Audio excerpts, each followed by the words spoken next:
Welcome to Pimpy's Investment Chat, where we keep investment talk simple. And here's your host, Pimpy. What is going on out there, peeps? Oh yeah, look at this. Does it look like the other births for the Port of Fa, the new phase that they're going into?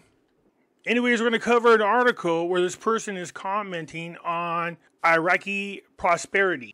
Let's get into this. Before we get started, do me a favor, hit the thumbs up button. If you're not a subscriber, please do so, because when you do, it helps out the channel, and I certainly do appreciate it. If you're thinking about buying gold and silver, head on over to our friends at Miles Franklin. The link will be down below in the description. When you make your purchase, make sure you use promo code Pimpy, P-I-M-P-Y, and they'll take care of you. If you have any additional questions, you can reach us over here at this phone number or over here at this particular email. For all orders over $10,000, reach out by email and we'll make sure that you get a great deal.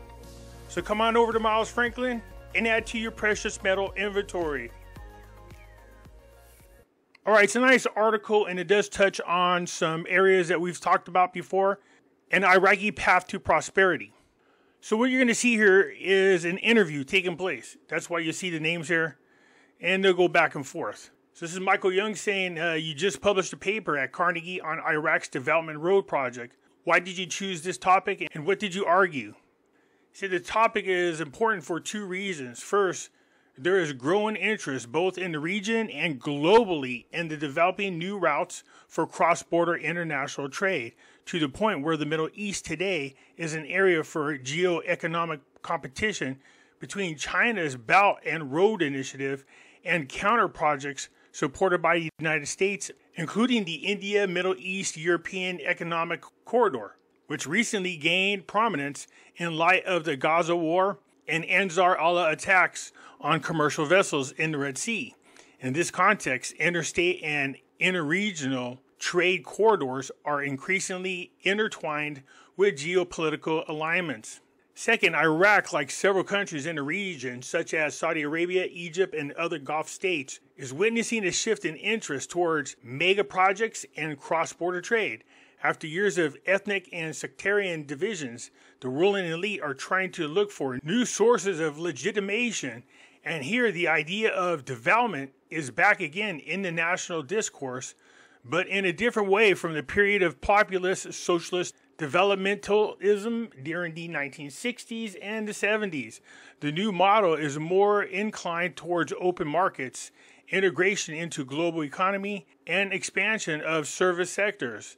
The development road is also tied to what has finally become a widespread belief that Iraq needs to diversify its economy and sources of income away from a complete reliance on oil revenues.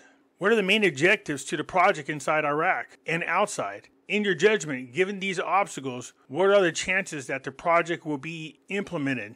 He said there are many obstacles to fulfillment of the development road that may suggest Iraq ambitions may be inflated. These include rampant corruption, mismanagement, and the attempts of the ruling groups to capture the state and its resources in ways that fragment state institutions and inhibit the government's ability to orchestrate smooth planning and implementation. Also, the factional nature of Iraqi politics and the country's frequent fluctuation facilitate short-term calculations, which tend to sideline long-term projects. This is what I was talking about, the ruling elite trying to grab even more control over the country of Iraq. And there is no better demonstration of that than what's going on between the coordinating framework and the al-Sudani. When it comes to Iraq's development and growth, it's these people that are in charge of the government that get in the way and prevent Iraq from being a prosperous nation all over again. Even with Iraq receiving 8 to 9 billion per month from oil exports today, thanks to the rise in oil prices, there are doubts about the state's ability to finance and implement such a mega project, especially given the level of corruption prevalent nationally and the direction of resources to finance an even larger public sector and public subsidies. The obstacles also are tied to the potential for insecurity and instability in Iraq, which could chase away investors or countries seeking to benefit from the development road.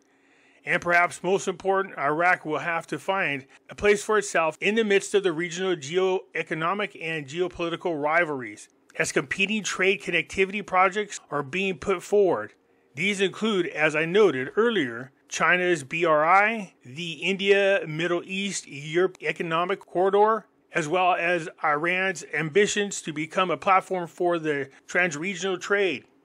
And if they want to be the platform, that means they have to take control of Iraq. This is why there's always so much turmoil over there. There's just too many greedy and powerful people wanting to control Iraq because of the natural resources that they have, plus their prime location when it comes to being the gateway of the Middle East, and the potential to be even more corrupt with so many countries looking to partner up with Iraq or use Iraq for one reason or another.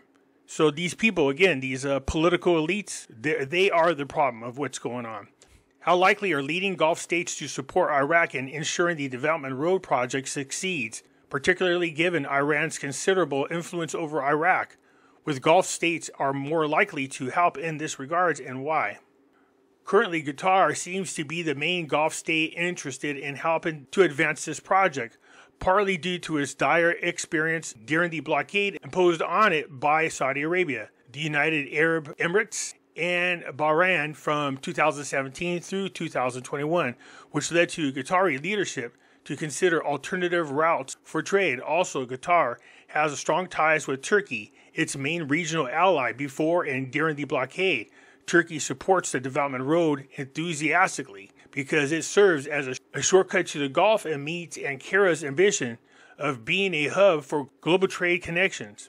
The UAE is also a potential partner, especially as Iraqi Prime Minister al-Sudani has sought its help in managing the Port of Faa, which represents the cornerstone of the project. This could work well with the UAE's interest in expanding its presence in Iraq and sustaining its status as a key global player in managing and controlling ports. However, the UAE may also be less inclined to participate in the project because of the potential of Faa Port to become a rival of its own ports, and because of the influence of Iran-allied armed groups in Iraq that are hostile to the UAE. More importantly, given the attention surrounding the India, Middle East, Europe Economic Corridor during the Gaza War and the possibility of a second Trump administration in the United States, the UAE may prefer to wait before committing to such projects. Finally, Kuwait considers the Port of Faa to be competitors of its Khabar port it is building on the Balearian Islands, whose construction sparked tensions between Iraq and Kuwait. Some of this was related to the maritime borders dispute between the two countries, but it was also due to Iraq's view that the port would harm the prospects of the Faa port. These disputes led to the suspension of work at the Kuwaiti port for a time, but in July 2023, the government announced a resumption of work there. Do you see, again, do you guys see all the hassle?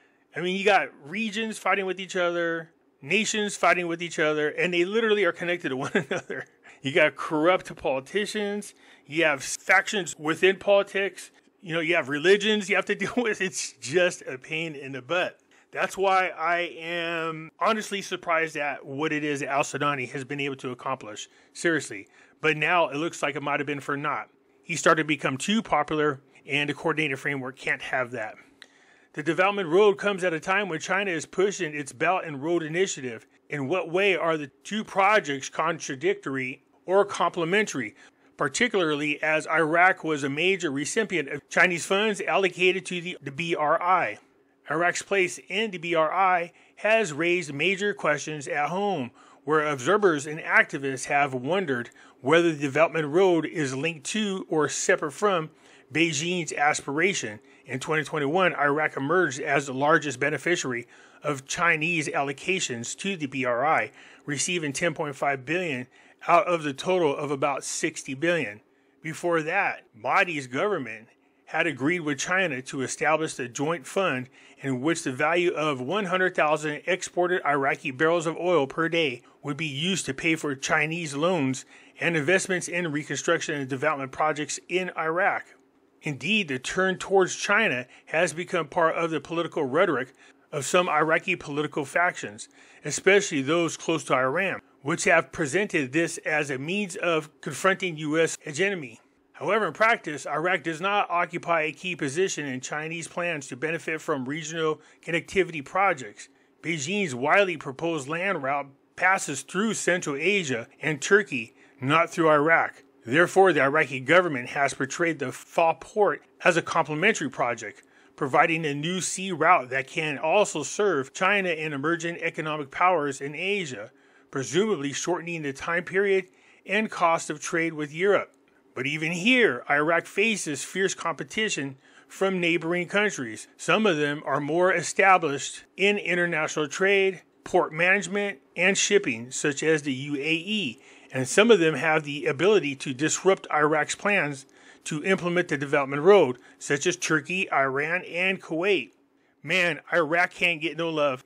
If you're standing in the way of any of these countries at all, from a monopoly that they want, or preventing them from gaining power, or building a strong alliance with these other countries, then, they'll just send in proxies or look for any excuse to just keep Iraq back in the Middle Ages, it seems. Seriously. How do you think such transnational infrastructure and connectivity initiatives will affect Middle East borders in the future? Will they turn border areas into zones of collaboration, or will they lead to heightened competition between states? The fact that rival geoeconomic connection projects are being put forward in the Persian Gulf and broader Middle East suggests, instead of achieving their stated goals of promoting economic integration and cooperation, these projects may in fact exacerbate political antagonisms. Iraq has a long history of border disputes with most of its neighbors, and in Iran's and Kuwait's case, these have triggered wars and invasions. Therefore, efforts to increase the economic value of the border zones through new ports and road networks could aggravate latent tensions and lead to further conflicts. That might be another reason why the great aspirations surrounding the development road might never be met. Sure, Iraq is making a lot of progress, but they have a habit of shooting themselves in the foot, or for one reason or another, they end up going backwards. But having said all that, I do believe al-Sudani is wanting to do something for the Iraqi people. He's been trying to play peacemaker. In addition to that, he apparently seems to be pulling away from the coordinating framework. So let's hope that his popularity is a lot more stronger than it appears to be. But as usual, we'll keep an eye on it and hopefully nothing happens and Iraq will continue to move forward. Anyways, let me know what you think. I look forward to hearing from you. I'm out.